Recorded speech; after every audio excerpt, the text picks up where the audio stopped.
Au cours des Chroniques Habitat, je vous ai décrit plusieurs milieux. J'ai essayé de vous faire découvrir la nature avec les yeux d'un oiseau. Je me trouve présentement dans le parc national des Hautes-Gorges de la rivière Malbaie. Et j'ai le goût de vous lancer un défi. Vous avez été fidèles à écouter les chroniques. Bien, aujourd'hui, je pose les questions. Et on va voir si vous avez bien écouté. Regardez la vallée. C'est magnifique, hein? Combien d'habitats pouvez-vous identifier? 2, 3, 4? Je vous donne un indice. On caractérise les habitats par la végétation qu'on y retrouve ou encore par le relief particulier du terrain. Ici, c'est impossible de passer à côté de la falaise. On ne peut pas non plus manquer la rivière avec sa végétation riveraine. Avez-vous pensé au sommet de la montagne qui est formé du plateau où pousse un tapis de plantes alpines? Au bas de la vallée, l'orientation du soleil va favoriser le développement d'une forêt de feuillus. Dans un autre secteur, ça sera peut-être une forêt de conifères. Ça nous fait donc un total de 5 habitats.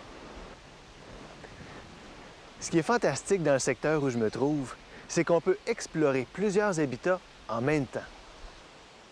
Dans chaque exploration, c'est très important d'anticiper, d'essayer de prévoir les espèces qu'on risque de voir. Parce que très souvent, on a seulement quelques secondes pour identifier un oiseau.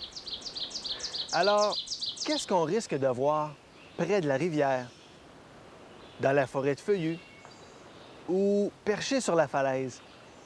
Dans la rivière, les habitants vont être différents selon le débit du cours d'eau.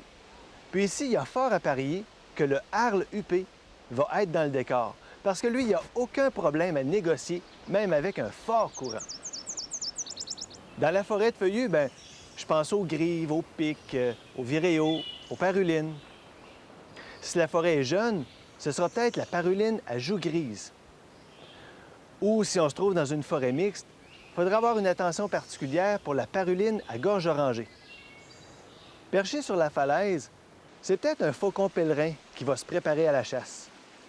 L'espèce est de plus en plus abondante et chaque falaise mérite un coup d'œil minutieux.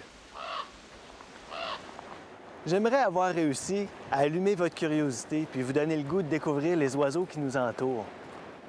Quand on se met à apprécier la nature, on a aussi le goût de la protéger. Les gestes faciles à faire sont nombreux, vous en connaissez déjà plusieurs. On peut recycler, éviter de gaspiller l'eau, donner un organisme. La plupart du temps, on sait quoi faire, mais on ne le fait pas. La petite étincelle qui vous manquait, j'espère qu'aujourd'hui, je vous la donne. On sait quoi faire. Faisons-le.